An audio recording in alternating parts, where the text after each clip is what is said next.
And welcome to Have I Got News for You? I'm Anne Widdecombe. In the news this week, at Guy's Hospital, following a routine checkup, the contents of John Prescott's arteries are taken away for analysis. After extending the congestion charge to cover cyclists and pedestrians, Ken Livingstone travels across London for a meeting.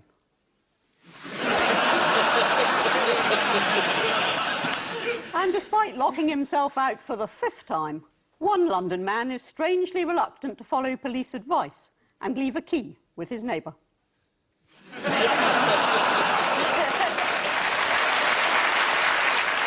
Tonight on Paul's team, a broadcaster, about whom The Independent once wrote, he is an unlikely choice for a TV host, given his unpredictable hair and unstylish clothing.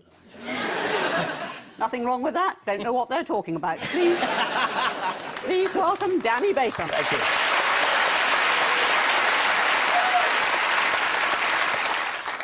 And on the other team, described as a tiny, cheery, permanently smiling bundle of joy, Ian has with him tonight comedian Lucy Porter.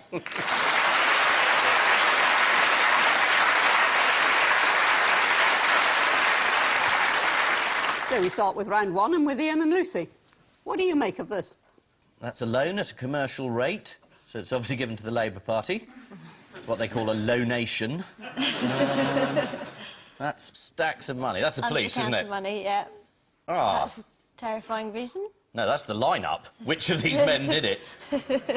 And that's two people who are the same. It's the news that Labour is sort of morally and literally bankrupt. So how much in debt do you reckon the Labour Party is? It's a substantial amount. It's about 30 million. We won't Sweet. worry about the Tories, not Yeah, anywhere they're about now. 25, aren't they? And 10. 35. 35. 35. You've been very frugal. But we've secured ours. Against what? A building. What, the House of Lords? Do you realise that many of the donors, they're so cross that they've been dragged into this row, they're asking for their money back? Quite right, a lot of them didn't even get a peerage. It's infuriating. You fork out all this money in good faith, and then they don't give you one just because it's illegal. You can say what you like tonight. The end of the Jungle show's on the other side. Nobody's watching this. Oh, go nuts, Anne. Shout vote Labour. Nobody cares. Do you know they wanted me to go into the jungle? Did they? Yes. Who's that, the Tory party or the public? What was I it? think you'll find it was the Labour Party. I'm so sorry. Was this as a contestant or as a trial? I wouldn't know. I'm just picturing you and Dean Gaffney in some kind of love tryst. Yes. Picture on. Right. Now we're going back to Tony Blair. Yes. How did he find himself in the soup this week? He was visiting a soup factory, and he was in one of those gantries above the huge vat of tomato soup. And they got hold of the end of it and started shaking it like that. And he went in, and it's on. We got it. On ITV. Got it. Here we are. Let's have a look. Here it is. Yeah. Stick with the jungle. There's your croutons in his ears. How did I miss that? No, actually, he caused an etiquette sensation. It is He to do with picked tomatoes. up his tomato soup, Yeah. and he drank it from the bowl. Yeah. More worryingly, 3 deferential guests followed suit. And who's been less kind to Blair this week? The Americans. Oh, yeah. Ah, yes. Which American? It is a weird American name because it sounds like one of those names of people who sends you adverts for sort of Wallpaper. natural Viagra and that sort of. It's one of those enlarge your Did you penis. get a lot of those? Yeah. I've got a tiny penis. It's tragic. Oh. It's like because my mum's a Catholic as well, and this is like. Yes, it reminds you of home. Quite right.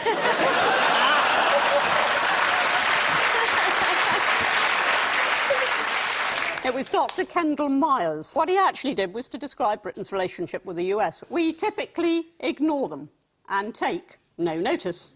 He did say in that Britain is growing further away from the United States, but no closer to Europe. Well, they've got Iceland as our mates now. Who did David Cameron snub this week? I don't know. The CBI. He went to Iraq instead. Yeah. He thought he'd get a better reception. Managed to get a good deal on EasyJet, so he went over to the Advantage. Baghdad, £1. Yeah. They leave you in CBI Syria response. and you have to walk. Right, this is the news that the Labour Party is in debt. According to the Daily Mirror, Labour's financial troubles will hand the Conservatives a huge advantage in the next election. There isn't any punchline, I just wanted to say that. Yeah, well, that's a good laugh, though. The Conservatives have also just launched an advertising campaign warning of the dangers of debt with the catchphrase, "Take the tosser test." Is it multiple choice? And if you pass, you can join the shadow cabinet. What do you really think of Cameron, though, Anne? I mean, all this stuff about tossers, it must make you wince, doesn't it? Let me just go to what is underneath your question. OK. So what is underneath your question is how well is Cameron doing? And the answer is very well, as you can see in any opinion poll. But what by any means necessary, you're all for that? You would take reins of power in this country, dripping as they are in seedy, corrupt words like tosser. You would sanction that, would you? Gracious me. Well, I know. Your imagination is very... There was a time. Absolutely appalled. Go back to your jungle. And prepare for power.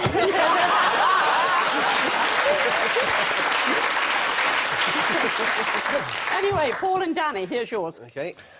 Ah, the big story of the week. Yes, massive story this was, wasn't it? There's Michael Grade has left the BBC and is on his way. We don't know where he's going. Oh, he's gone to ITV. Oh, There we are. Chief Executive, how are you? And there's the wonderful Lou Grade. The Grade family have their roots in the beginnings of ITV, I suppose. He's going to stay there for 3 years and he's going to Channel 4. Yeah. He's going to Channel 4. Yeah. Did you see who's tipped to take his place? Yeah, absolutely. Charita Buracha. And there's a woman here, Charita Buracha took over. That sounds exactly like what the BBC said when they heard he was going. Charita Buracha! She's now our boss. Upstairs. Really, Charita Buracha. Taking up... He took my car parking space over at BBC London. He really bastard. did. He really did. Unbelievable. Unbelievable. Cheeky man. Unbelievable. You see, I thought this wasn't a big story, but now I know it is. They found traces of Michael Grade on planes, on the underground. There's a trace of him in a seafood restaurant. He's literally been all over the place. What phrase did almost all the newspapers use to describe Michael Grade? Mr. can't hold down a job. Nope. Car park thief bastard goes again. Never let it go. No, it was cigar chomping, and here's why. Oh, look at it. He How wasn't close doing is it that man behind with his eyebrow? He seems awfully close. Looks like the flames licking into an empty eye socket. Who is tipped to take over? Is it Jeffrey Archer? His answer Jeffrey on Archer. Jeffrey Archer. Now, he'd be good. Wouldn't he? And every time he made a public statement, they could play the theme tune of Jackanory behind it. But all terrestrial channels apparently face an increased threat from internet broadcasting. Would you like to see a funny clip from the internet? Yes. Here's some CCTV footage from a police cell where a man's just been brought in for enjoying this, is it? himself rather too much. See right here. Okay?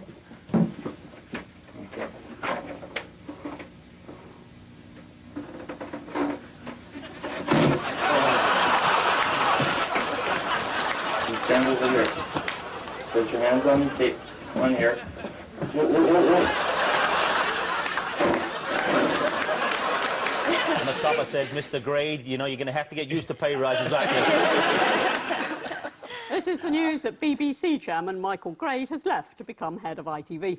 According to the Daily Mail, when Michael Grade was chief executive of Channel 4, he was reviled for screening programmes such as A Kick My Black Ass. No. That was the sequel. It says kiss there, doesn't it? Right, well, either way. No. Believe me, there's a degree of difference between kicking a black ass and kissing one. You wouldn't know. Particularly if it's donkeys. If it's donkeys, one is absolutely cruel. Kicking a donkey. There's no difference between kicking or kissing a donkey. Do you know should never run a donkey sanctuary, I can tell you. Donkey's kissing this donkey all day. Why can't he walk? He's been kicking it. I am the patron of a donkey sanctuary in the Holy Land. And you win tonight's star prize. And you don't say there's no difference between kissing or kicking. What would they say if little Flossie, donkey of the month, is sitting there somewhere in the Holy Land, and you come along and give it a great big kick? Yes, what do you think little Flossie would say if I came along and gave her a kiss? Nothing, In the because she's a middle of donkey. the Holy Land. If she says anything, take her to a circus. Make a fortune. You're a talking donkey on your hands there. Never heard of Balaam's ass? I used to have that, but I used the ointment.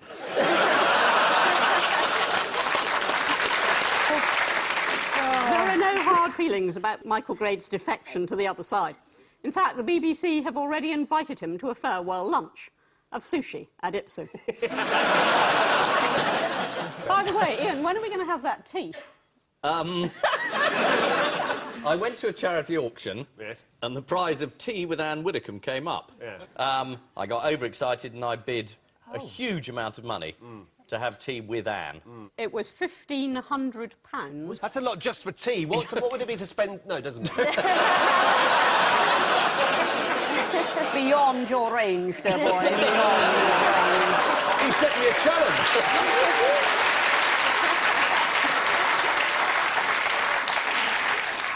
And so to round 2. And it's Widdy's Wheel of News.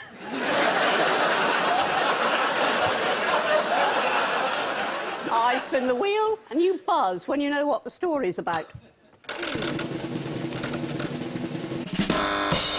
This is the famous picture of Loch Ness Monster taken in 1936, I think. It's been voted the most famous Scot in the world. Sean Connery's second, Loch Ness Monster's first. Do you know what position Lorraine Kelly managed? Wow.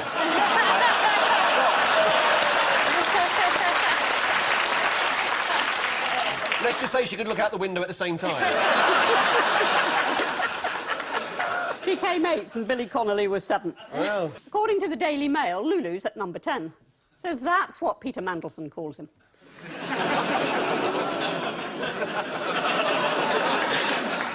Also this week, it was revealed that the majority of people on both sides of the border would like to see the breakup of the UK. Lib Dem leader Ming Campbell is in favour of repealing the 1707 Act of Union. And to be fair, he did vote against it when it first came in. So, next.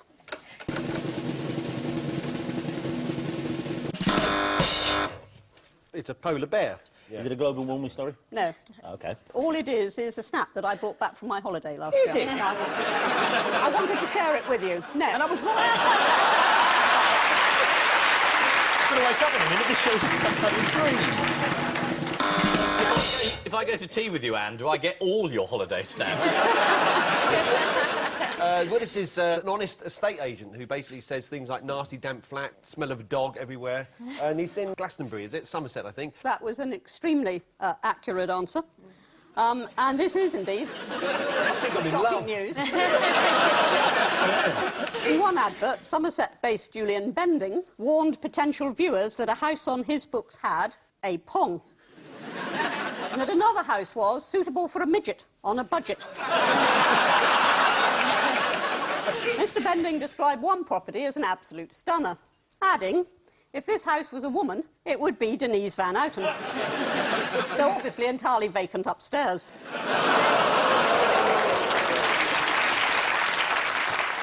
Is there any evidence that sellers aren't satisfied? No, there is no evidence that sellers aren't satisfied. Can I just say, I've done this show many times. Yeah. I've never seen the panel so frightened. That's how I like it. I'm not frightened, I'm in love.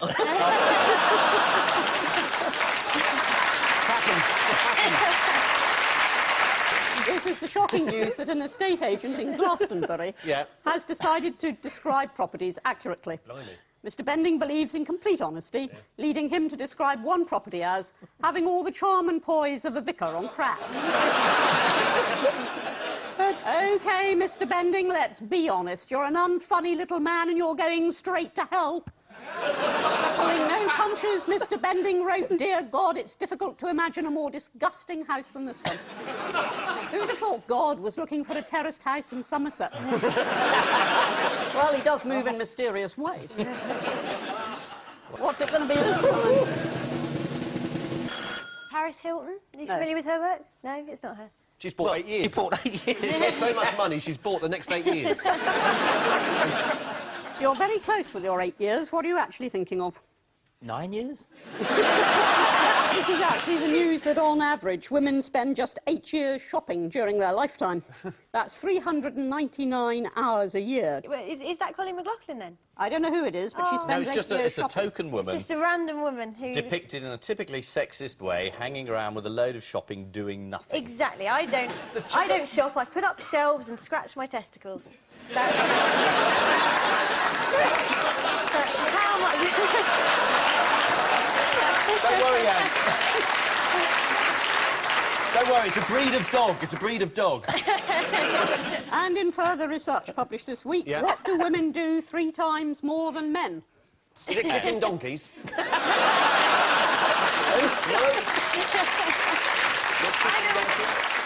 It's that we talk 3 times as much. Yes. According to the study, on an average day, men speak 7,000 words. In the case of John Prescott, not one of them in the right order. Though he does finish more of his sentences than most of our prisoners. According There to the speaks same an ex-minister for prisons. She shackled people to the bed, you know. I certainly did not. Why did you have to shackle people to your bed?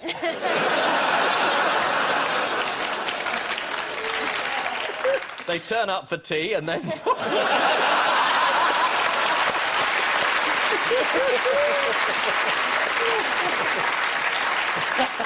Right, round 3 is the odd one out. Ian and Lucy.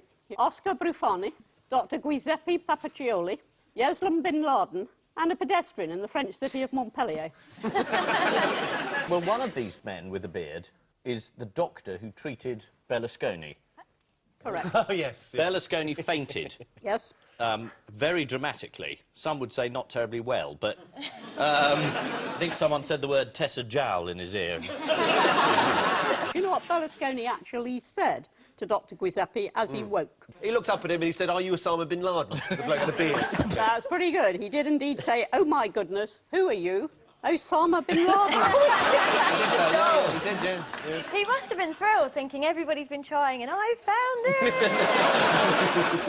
it. The man who's sitting behind the wheel of his truck is a man who works for Walmart. I think he's been sacked because his regional manager freaked out because he looks like Osama bin Laden. And this pedestrian presumably was picked up for looking like Osama bin You can Laden. see he's a spitting image, isn't he? You can Yeah, see, he looks just like him. And this bin Laden is just a relative. Looks and nothing has never like. been mistaken. So he's the odd one out, bin Laden. Absolutely right. He's the odd one out. All the others look like Osama bin Laden, except for bin Laden, who is Osama's half-brother. Osama lookalike Oscar Brufani has been banned from Walmart and has been forced to rely on a new assistant to make the deliveries. Here he is. And as you rightly said, Berlusconi thought that the doctor who revived him was Osama bin Laden. Do you want to see... Doctor Who revived him? Do you want to see the Senor fainting? Yes. Oh, yeah. Ed ora scusate, la commozione ha prevalso e io...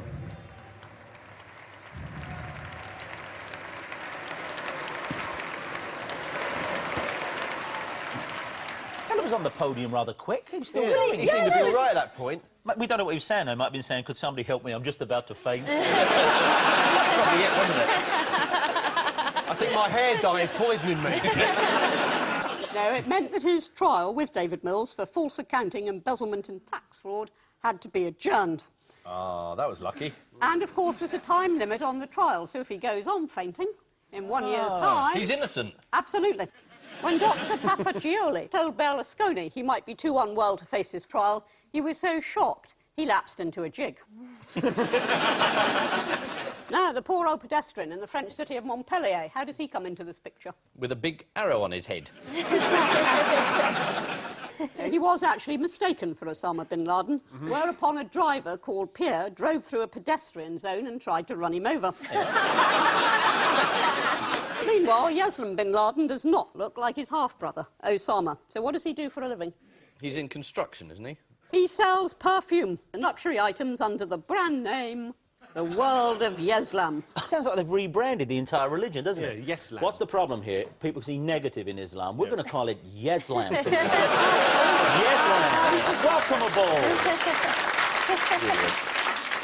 Paul and Danny, you're four. Sacha Baron Cohen, the Cheeky Girls, Prince Charles, and Vlad the Impaler. All right. Well, obviously, Sacha Baron Cohen's new film, Borat, is out at the moment, doing very well. What's the place that it's meant to be set in? Kazakhstan, Kazakhstan, so... OK.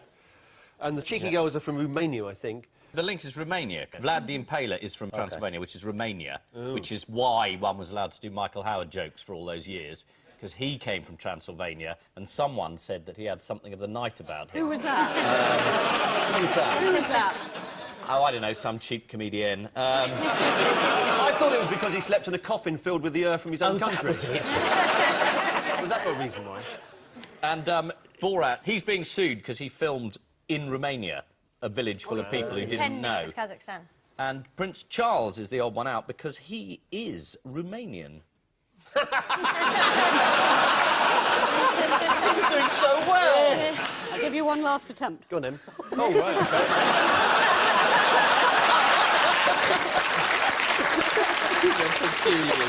The answer is they all own property in Transylvania, apart from Sacha Baron Cohen, who hired properties there for the filming of Borat. And they said that the film portrayed them unfairly as rapists, prostitutes, and people who drink horse urine. Here they are. I see they've only got one axe between two. Let's turn to the cheeky girls, shall Yes, we? let's. Yes, right. They're originally from Things you didn't think you'd hear Anne Widdecombe say. The whole programme. Name the hits. Name the hits. We Are the Cheeky Girls. The other one was We Are Still the Cheeky Girls. The B-side. There was one called Take Your Shoes Off. Take your what off? Shoes. Take my shoes off. Very good. Right. That was quick. How did you get your shoes off so quickly? It's just one of Anne.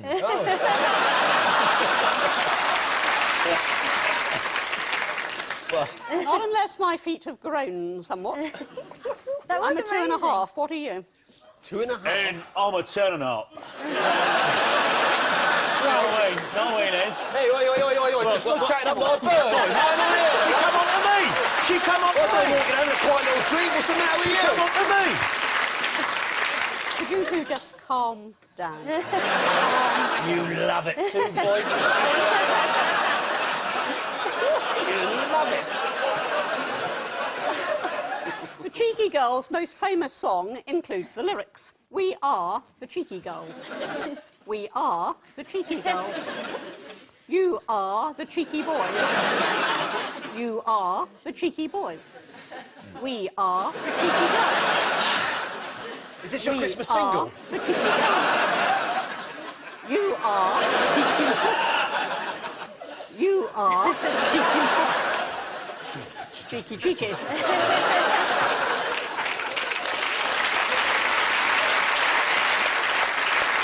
Let's get on to Prince Charles, shall we? Yes, let's get on with Yes. Prince Charles. How are you, Prince Charles? I'm not too bad. Does anybody know his connection with Transylvania? You told us. You said he owned some land there. Right, what is it?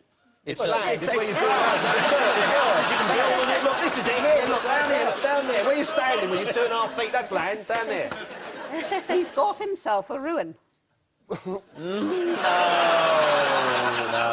Barge poles, so we don't have to touch it.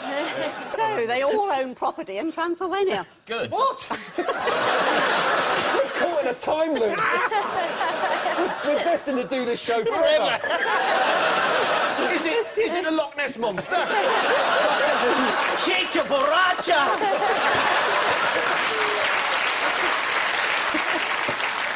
Right, they all own property in Transylvania. Transylvania? I think you'll find 3 of them have sold it since this programme began. Desperate journalists tried to find out more about Prince Charles's new house, but without much success. One local woman told them, "I cannot tell you anything about it because it is a secret." She continued, "He has bought a house. It is a large house. It is number 63. Time now for the missing words round, which this week features as its guest publication Miniature Donkey Talk. So let's start with Mrs. Lampew's cordial water. What? Bottled direct from ass. Polo. Water polo. Mrs. Lamplu's cordial Cordial water. water polo. No, after you. Cordial water. This is all a very good evening. Mrs. Lamplew's cordial water claims 2 lives. This is the discovery of detailed parish records dating from the 17th century. This is a topical news quiz. Not anymore. The archive records another parishioner's death after being led into a horse pond by a will-o'-the-wisp. Rest assured, under a Conservative government, all horse ponds will be adequately lit and clearly signposted. Next, a plan to make donkeys glow in the dark involves what? Russian government.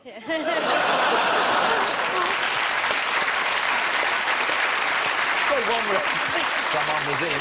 Is it give them ready break in the morning? The answer is attaching reflective tags to their ears. Donkeys sleeping on the warm tarmac at night are proving a problem for the drivers of Namibia. One solution would be to enlarge the roads by putting in a mule carriageway. I thought that was one of the better ones that I got today, actually. And finally, what can often lead to a condition known as seedy toe? Kicking or kissing a donkey. Hole in the top of the sock can lead to a condition known as seedy toe. Long hooves. Long hooves. The answer is long hooves. Seedy toe. This is from Miniature Donkey Talk, which also provides the useful troubleshooting list of donkey problems and their causes. Yep. Problem, biting, cause, boredom. Problem, mane chewing, cause, boredom. Problem, tail rubbing, cause, boredom. And bear in mind the donkeys haven't even read the magazine yet. So the final scores were Paul and Danny have 4. Hey! They wasted far too much time. Ian and Lucy have 7.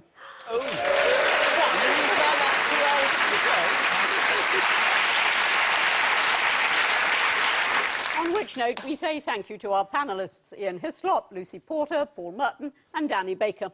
And I leave you with news that for Tiddles the cat, the years spent making a cheese costume are about to pay off.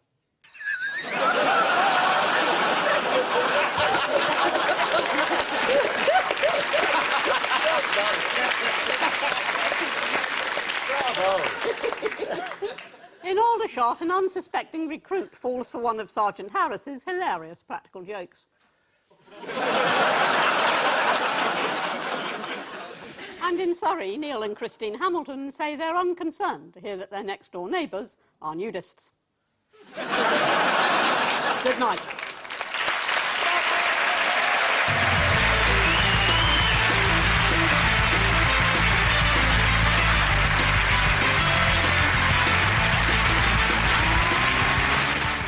How much for the egg tart? 20p.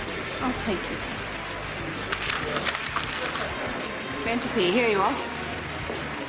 Thank you very much. Goodbye. Jam in Jerusalem, next, here on BBC One. And with Elijah Wood, Dylan Moran and domestic goddess Nigella Lawson, Jonathan Ross will have a lot on his plate. Don't miss him tonight at 10:35 here on BBC One.